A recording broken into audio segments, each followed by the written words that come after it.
तो दोस्तों आज मैं आपके सामने एक बहुत ही इंटरेस्टिंग टॉपिक पर एक नई वीडियो लेके आया हूँ। आशा करता हूँ कि ये आपको ज़रूर पसंद आएगी।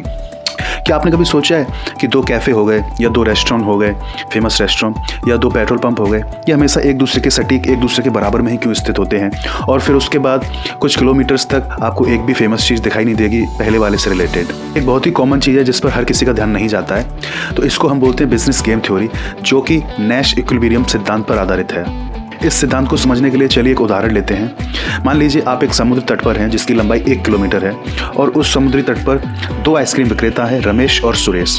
तो दोनों ये फैसला लेते हैं कि ज़्यादा से ज़्यादा आइसक्रीम बेचने के लिए और ज़्यादा से ज़्यादा मुनाफा कमाने के लिए दोनों को आधा आधा हिस्सा बांटना होगा।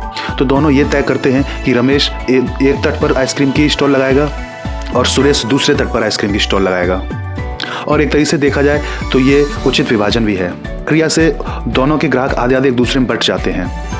लेकिन तभी सुरेश, जो कि दूसरे छोर पर है, उसके दिमाग में आता है कि मैं थोड़ा और मुनाफा कमाऊं, तो वो अपनी स्टॉल समुद्र तट के किनारे की बजाय समुद्र तट के बीच में आके लगा लेता है। और इस बदलाव से होता क्या है, के पास अधिक ग्राहक आने लगते हैं। अगर प्रतिशत के हिसाब से देखा जाए तो रमेश के पास करीब 62% ग्राहक आते हैं और जो सुरेश, जो कि समुद्र के एक छोर पर लगाए हुए, उसके पास 37 या 38% ग्राहक रह जाते हैं।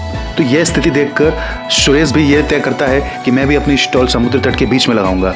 और इसके बाद दोनों ही अपनी अपनी स्टॉल समुद्र तट के बीच में एकदम सेंटर में लगा लेते हैं।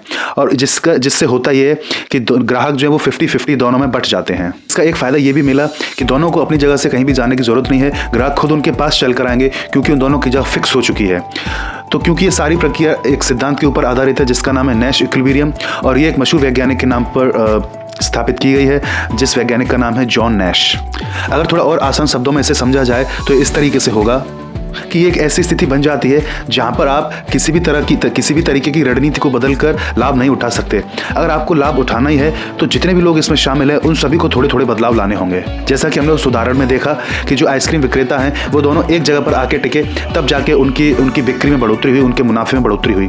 दोनों ने थोड़े थोड़े बदलाव किए और अपना मुनाफा आधा आधा बांट लिया। और यह सिद्धांत सिर्फ आइसक्रीम वालों के ऊपर ही लागू नहीं होता, यह हर तरीके के उद्यम, हर तरीके के बिजनेस में लागू होता है। अगर आप अपने कॉम्पिटिटर, अपने प्रतिस्पर्धी के करीब रहेंगे तो आप अच्छे से नज़र रख पाएंगे, आपके ग्राहक आपसी में बराबर हिस्से में बटेंगे। और दूर जाने का मतलब सिर्फ एक ही होगा कि अपने ग्राहकों को खोना, अपने मुनाफे में घाटा करना। और भी कई संभावनाएं जो कि एक उद्यमी, एक एंटरप्रेन्योर नहीं चाहेगा। देखने और सुनने में बहुत अजीब लग सकता है, लेकिन अपने प्रतिस्पर्धी के बगल में अपनी दुकान या रेस्टोरेंट स्थापित करना एक स्मार्ट मूव कहलाता है। अगली बार आप जब भी दो दुकानें या दो रेस्टोरेंट या दो पेट्रोल पंप एक साथ देखें तो आप ये मत सोचिए कि ये सिर्फ संयोगवश हुआ है। इसके पीछे एक बिजनेस गेम थ्योरी है जो कि नैश इक्विलिब्रियम पर आधारित है और सभी व्यवसायी इसका पूर्ण रूप से पालन कर रहे हैं। सिर्फ और सिर्फ व्यवसाय का खेल है। तो इससे एक जानकारी यह भी मिलती है कि अगर आप अच्छे से अच्छा बिजनेस, अच्छे से अच्छा मुनाफा करना चाहते हैं तो अपने प्रतिस्पर्धी को हमेशा अपने पास में रखिए और अपने बिजनेस में बढ़ोतरी करते रहिए। धन्यवाद। अगर आपको वीडियो पसंद आए तो मेरे चैनल को सब्सक्राइब कीजिए और ऐसी वीडियोस की नोटिफिकेशंस के लिए बेल आइकन पर क्लिक कीजिए। आगे आपको ऐसी इंटरेस्टिंग टॉपिक्स पर वीडियो मिलती रहेंगी। धन्यवाद।